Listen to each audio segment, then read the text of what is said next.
I don't think that most people think of Samuel Beckett as a self-revelatory writer. I know I certainly didn't.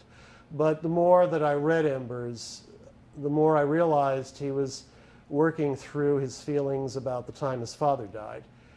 It took him a long time to deal with it. He didn't write Embers until the late 1950s. His father had been dead for over 20 years at that point.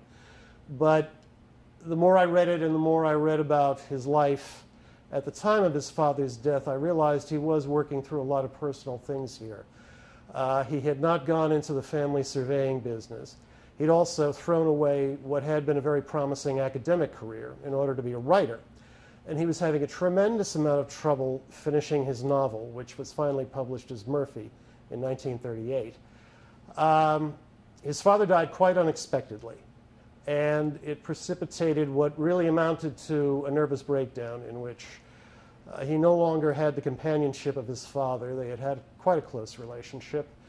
And I think there were just a lot of guilt feelings about the turn his life had taken, the fact that he really didn't have any kind of career, couldn't finish his book, and didn't really know what he might do with his life. Eventually, he did work it out and become the great writer that we know and revere today. But I do think this was a case of him looking back at a very dark time in his life and finally being able to work through a lot of feelings that had been percolating inside him for a very long time.